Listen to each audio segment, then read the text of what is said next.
Let's continue our coverage on the coronavirus now, and let's speak to Darren Jones, the Labour MP for Bristol North West.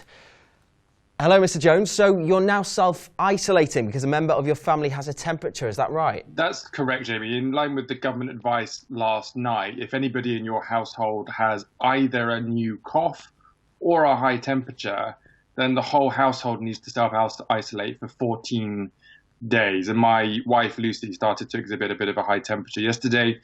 And so we're just following that advice and, of course, setting an example and doing what I'm asking my constituents to do. Yes, absolutely. So if we could touch briefly on the Chancellor's comments, an unprecedented amount of money, but in the form of a loan. Now, do you reckon that is going to be really what small businesses in Bristol want to hear right now?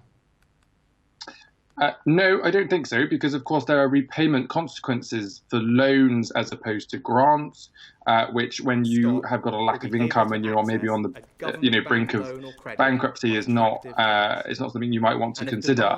It is right that the Chancellor has put forward this enormous opportunity of fiscal stimulus, because we've been calling for that in the Labour Party for a few days now. And, of course, it mirrors what other countries have been doing around the world. But we do think they need to be grants, not just loans. We think they need to be 0% interest loans where they are loans, and that they need long repayment windows so that the monthly cost is low for businesses. But more importantly, this package supports people with mortgages and businesses, which is important. But I can't see anything in there that helps renters or people on low incomes, and we should be seeing more of that. Yeah, well, a part of your constituency includes a section of Gloucester Road, where I'm sure a lot of the businesses out there right now are struggling. The Gallimalfrey, James Cock, the owner of that, posting to social media that they're doing their best to stay clean, but until the government enforces a lockdown, they can't do anything other than stay open.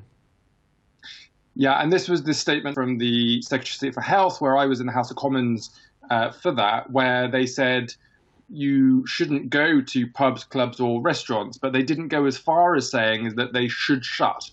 And that's important because that can trigger insurance cover for businesses.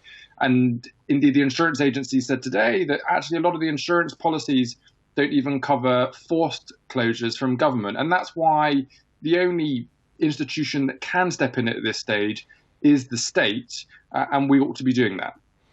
Well, it does seem like we're going to have a rough time for the next few months and indeed further on. But what would you like to see? So you mentioned sort of low interest loans, but how does that translate to a really local level? Well, first of all, we need to know how to claim these packages, and they need to be claimable easily and quickly. And of course, this isn't just about direct money to businesses to cover rent or stock. It's direct money to businesses to cover employees' salaries. And we've seen from countries such as in Denmark and Norway where there's been an agreement on covering workers' salaries, even if those businesses need to close. But it's also, how do you get money into the hands of consumers so that we can continue to buy things, albeit maybe in a different way if we're in self-isolation or reducing our contact. But you've got to be able to keep the economy moving, both from a consumer perspective and from a business perspective. And of course, that's what a lot of people are doing, waiting patiently for that daily press briefing to find out what is going to happen next and how they should react themselves. I saw a tweet today from someone who is a freelance photographer in Bristol. They said they had less than a £5 in their bank account, not really sure on what to do because their outstanding invoices aren't being paid and they've got no sign of any work coming up. What can these people do?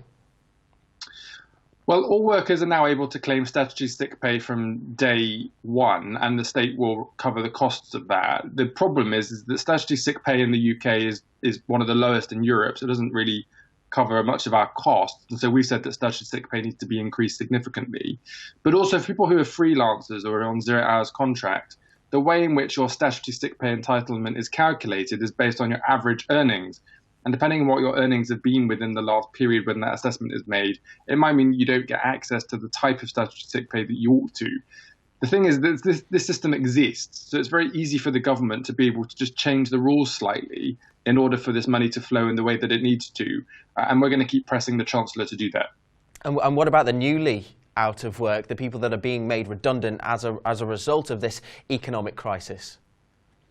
Well, that then moves you onto the universal credit system or the social security system, where you get payments for being unemployed. And of course, people who are made redundant or unemployed as a consequence of business decisions in responding to COVID will have a long-term consequence for the British economy, which is why we're saying that it's right that the government should invest a significant amount of money into supporting people through this pandemic period, but then also look to be investing in the recovery phase afterwards so that we can make sure people get back to work and start earning again. Because otherwise it costs the state money to support people at home who aren't in work. And we want to get this right for the whole country. Now, Darren, there was another thing that you've been quite vocal about, and that's people profiteering from the shortage of various supplies.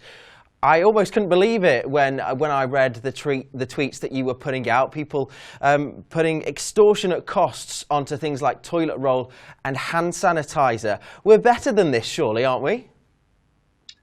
The majority of us are, yes. And it wasn't just toilet roll and hand sanitizer. You know, it's things like baby milk and nappies, which, as a father of two daughters, you know, these things were not able to be delivered in the Asda weekly shop this week because people have been stockpiling it. The fact of the matter is the shops have got enough stock in order to keep us going. As long as we just buy our normal amounts, there is no need to be panic buying. And then for those people that think they can make a quick buck from it, one, I think you should be ashamed of yourselves. Two, I think the government should make that a criminal offence. And three, I've written to the online marketplaces like Facebook Marketplace and eBay and Gumtree to say that I expect them to be taking quick action to kick it off the platform so that you can't make those profits by taking advantage of people. And it's made it into the press. The Guardian did an article on your tweet, but have you had a response from the online marketplaces? I had one response so far, which was from eBay, who'd said that they were putting people on this, that they were trying to scan through all of the products that were being sold and identify pricing numbers against product descriptions in order to be able to act quickly. That's good, but actually today we've already seen more people doing this, so they need to be better and quicker at it. And, you know, technology companies, innovative companies, they're able to deal with these things well, and I expect them to act quickly to stop it from happening. So, Darren, you stepped into isolation just as things really started to get, you know, quite scary here in the UK. And when we really started to feel the effects of COVID-19, at the end of your isolation period, at the end of that 14 days, what sort of Bristol will you be stepping back out into, do you reckon? Well, we don't know yet when the peak is going to come. The whole point of these measures from government is to try to slow or flatten the curve of the number of people getting ill from this so that our health service is able to support people without being over capacity. You know, I hope that we move as quickly as possible in the UK, both in terms of developing our own immunity from it and helping people when they need it, especially older people in our hospitals, like Southmead Hospital in my constituency, but that our researchers are also able to quickly get to a position where they can start producing vaccines. And, you know, I sit on the Science and Technology Select Committee in Parliament, and I can reassure your viewers that we have some of the best and brightest scientists in our country leading the work around the world on this stuff. And I'm hopeful that we're going to be able to get to a vaccine development sooner rather than later.